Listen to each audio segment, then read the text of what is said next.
नमस्कार। आज मु सीधा हृदय कहबी जदि आपण आप्पल साइड भिनेगार ग्रीन टी लेंबू पानी भली सबकिछि चेष्टा कर सारी तथापि आपणकर पेटर चर्बी कमु नाही तेबे प्रतिदिन रातिर केवल गोटे कप एही उपचार पानी पीवा आरंभ करंतु।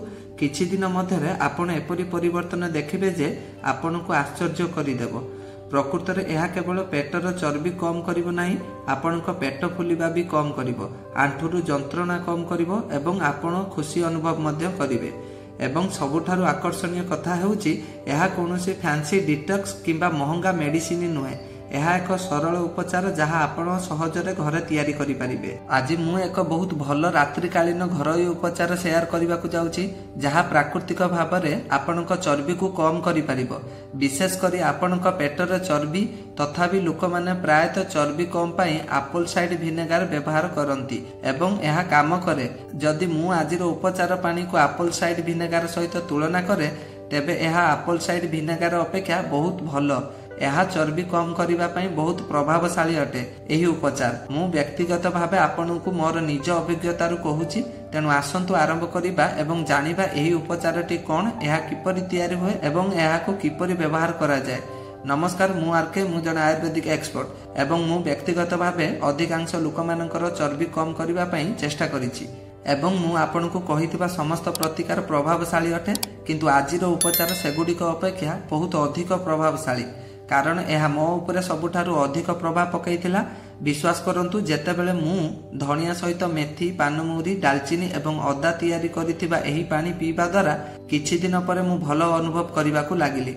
प्रथमे 3 दिन पई मु उठिबा मात्रे टिके हालुका अनुभव कली, पेट फुली नथिला एवं रातिरे मु भलो निद मध्य नेइथिली। चतुर्थ दिन एवं षष्ठ दिन मध्यरे मोर रक्तचाप स्तर मध्य कम हैला।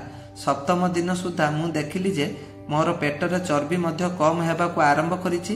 तेणु आसंतु देखिबा एही उपचार पानीटी विषय रे कोन विशेष अछि जहाँ आपणकर संपूर्ण मेटाबॉलिज्म को किपरि पुनर्भावे तैयारी करे एवं एही उत्पादन सठिक परिमाण केते नबा दरकार एवं सबुठारु गुरुत्वपूर्ण कथा हेउछि रातिरे केउ समय एहाकु पीबा उचित, कारण सठिक समय गुरुत्वपूर्ण अटे। अधिकांश लोक चर्बी कम करिबा एक गाणितिक समीकरण भावे भावंती, अर्थात क्यालोरी खर्च क्यालोरी ग्रहण अपेक्षा अधिक हेबा उचित एवं क्यालोरी खर्च वृद्धि करिबा पई आपण कोन करि परिबे। सकाळे किछि समय चालंतु, जिम जांतु और किछि मात्रा रे कठिन परिश्रम करंतु, किंतु अनेक लोकंक पई एहा मध्य बहुत पार्थक्य करे नाही कारण सेमानकर मेटाबॉलिज्म ठीक भाबरे काम करू नाही। तेणु सेमाने जेते व्यायाम कले मध्य चर्बी कम हुए नाही किंबा बहुत धीर गतिर हुए एवं यह कौनसी चर्चार विषय नुहे। यह प्रकृत गवेषणा प्राप्त एक धारणा। जेतेबेले आपनक शरीर रातिरे आराम करे यह प्रकृत रे नुआ भली हेबाकू आरंभ करे। जदि यही समय आपनक शरीर अधिक रक्तचाप, हार्मोन, उच्च रक्त शर्करा किंबा प्रदाह थाए तेबे चर्बी कम हेबा प्रक्रिया बंद हो जाए।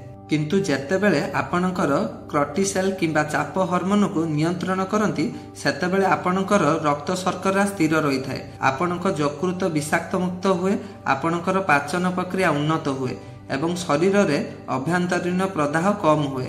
रातिरे आपणकर शरीर स्वयं चालित भाव में चर्बी कम करने मोड को जाए। सेतिपाई एही रातिकालीन उपचारटी काम करे। यह एका सांगरे एही समस्त कारण गुडी को समाधान करे एवं लिभर को विषाक्त मुक्त करे एवं आपणक मेटाबॉलिज्म और चर्बी को कम करे। एही उपचार पानीटी कौन उत्पादन अछि एवं केते परिमाण रे सेवन करबा को हेबो तापर आमे एहा को किपरि प्रस्तुत करिबा ताहा जानिबा। एही पानीटी तैयारी करबा को आपणको 5टी शक्तिशाली उत्पादन आवश्यक। प्रथमटी होउछि धनिया मंजी जहाँ आपणको लिभर को विषाक्त मुक्त करे एवं आपणक पाचन प्रणाली को ठीक करे। द्वितीयटी होउछि हमर मेथी दाना रे एक द्रवणीय फाइबर जहाँ प्राकृतिक भावे आपणक शरीर को आकृति दिए एवं मधुमेह एवं इंसुलिन प्रतिरोध को भल भावे उन्नत करे। तृतीयटी होउछि पानमहुरी ले आंथेलान थाए जहाँ अंतनली और स्वास्थ्य पाई उन्नत। यह पेट फुलिबा एवं गैस को कम करे एवं पाचन शक्ति को उन्नत करे। आपण जानी आश्चर्य हेबे जे भारत रे पेट फुलिबा एक प्रमुख कारण होइछि। पानमहुरी एही समस्या गुडी को समाधान करे एवं आपणकर पेट को हल्का करे। चतुर्थ उत्पादनटी होउछि डालचीनी जहाँ इंसुलिन संवेदनशील को उन्नत करे। एवं मधुमेह को नियंत्रण करे एवं शरीर रे चर्बी को कम करे। पंचम नियमटी होउची अदा। अदारे जिंजरल थाए। यह प्रदाह को कम करे एवं शरीर रे कैलोरी को कम करी थाए और प्राकृतिक भावे चर्बी को कम करे एवं यह पाचन समस्या को मध्य शक्तिशाली करे जहाँ फल पेट फुलिबा गैस इत्यादि कम करे। तेणु आपण देखंतु यही 5टी उत्पादन भिन्न भिन्न उपाय काम करे किंतु लक्ष्य हेउची चर्बी कम करिबा। एबे आसंतु आगको बढ़िबा एवं यही उपचार पानीटी किपरि प्रस्तुत करिवे शिखिबा। बंधुगण पेट फुलिबा पछरे एक साधारण कारण थाए जहा विषय लोक माने प्रायतः जानती नाही एवं ध्यान दियंती नाही। ता हेउची पेट फुला एवं कोष्ठकाठिन्यता। एहार अर्थ हेउची एपरि अनेक समस्या अछि जेउठारे पेटर अधिक चर्बी नथाय किंतु एहा बेलून परि मोटा एवं फुला देखा जाय। एहार एक प्रमुख कारण हेउची पेटर रहितबा गैस एवं कोष्ठकाठिन्यता। तेणु जो माने विशेष करी बड़ पेटर अभियोग करती सेमाने समय समय पेट को सफा रखिबा एवं गैस जोगु पेट फुला रोकिबा पई पेट को सफा करिबा उचित। जदि आपणकर अंतनली को डिटॉक्स करने को चाहती तेबे मु आपनकु भेद संजीवनी नाभि ऑयल चेष्टा करने को परामर्श देउची। यह आपणक अंतनली को डिटॉक्स करे, गैस और इंडाइजेशन और पेट फुला को संपूर्ण भावे ठीक करे। यह को राति शोवा पूर्व 3 ରୁ 4 बुंदा नाभि रे लगाई हल्का मसाज करंतु एवं 10 दिन लगैला परे एथिरे फरक देखि पारिबे। यह एक नेचुरल आयुर्वेदिक तेल। थरे यह को लगै देखंतु। आसंतु आमर मुख्य विषय रे फेरी जिबा एवं जानिबा जे आमे आज जे उपचार विषय कहूचु ताहा किपरि प्रस्तुत करिवे एवं यह को किपरि व्यवहार करिवे। तेणु यह को तैयारी करिबा पई 1 चामच धनिया, 1 चामच मेथी, आधा चामच पानमहुरी, छोट खंड डालचीनी, छोट खंड अदार पेस्ट एवं 1.5 कप पानी नियंतु। यह को सकाळे 1 चामच धनिया एवं 1 चामच मेथी को 10 ରୁ 12 घंटा पई 1.5 कप पानी रे भिजाई रखंतु एवं रात्रि भोजन परे यह को भिजा जाइथिबा पानी को एक बड़ पात्र रे रखंतु एवं सेथिरे छोट खंड डालचीनी पकांतु, आधा चामच पानमहुरी एवं ग्राइंडिंग होइतिबा अदा मिसांतु। एबे एही मिश्रण को 5 मिनिट पई कम आंच रे फुटांतु।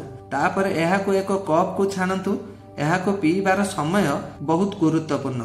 तेणु यह को रात्रि भोजन परे अति कम रे 1 घंटा परे एवं सोइबार 1 घंटा पूर्वरु जदि आपण 12टार सोइबा को चाहती तेबे आपण को राति 9टारे एही पानी पीबा उचित। जदि आपण राति 11टारे सोइबा को जानती तेबे आपण को राति 8:45 रे पीबा उचित। इंसुलिन और संवेदनशील और स्वाभाविक भाव में उन्नत हुए एवं क्रिटिसेल स्तर चाप हार्मोन मध्य सर्वनिम्न स्तर रे थाए। एबे प्रश्न उठे एही उपचार कोन एप्पल साइडर विनेगार अपेक्षा भलो? कारण एप्पल साइडर विनेगार मध्य पेटर चर्बी पई एक भलो विकल्प एवं स्पष्ट भाव में रहिबाकु गले यह बहुत लोकप्रियता। तेबे आपण एही पानीय किंबा एप्पल साइडर विनेगार नेबा उचित कि? सरल उत्तर हेउची एप्पल साइडर विनेगार किछि लोकंकु भलो लागि पारे एवं यह व्यक्ति अनुसार भिन्न होइथाय किंतु मोर अभिज्ञता अनुसार एही उपचारटी एप्पल साइडर विनेगार अपेक्षा अधिक प्रभावशाली अटे। यह प्रत्येक शरीर पई भिन्न। एप्पल साइडर विनेगार किछि लोकंकु उपयुक्त होई पारे, किछि लोकंकु नुहे किंतु एही उपचार पानीयटी अधिकांश लोक पई एक सुरक्षित, अधिक स्थायी एवं बहु उपकारी समाधान। तेणु मो मतरे जदि आपण एप्पल साइडर विनेगार पसंद करंती नाही, कौनसी पार्थक्य देखुनाती तेबे आपण निश्चित भाव में यहाकू चेष्टा करिबा उचित। ओजन कम करबा एक साइंस एवं आपनको किछि नियम पालन करबा को पड़िबो। परवर्ती वीडियो रे देखा हबा पर्यंत से पर्यंत निजर जत्न नियो, हसुथाओ एवं प्रतिदिन किछि नुआ सिखुथाओ जहा द्वारा तुमे सबदिन पई सुस्थ रही पारिबो। रहिली। जय जगन्नाथ।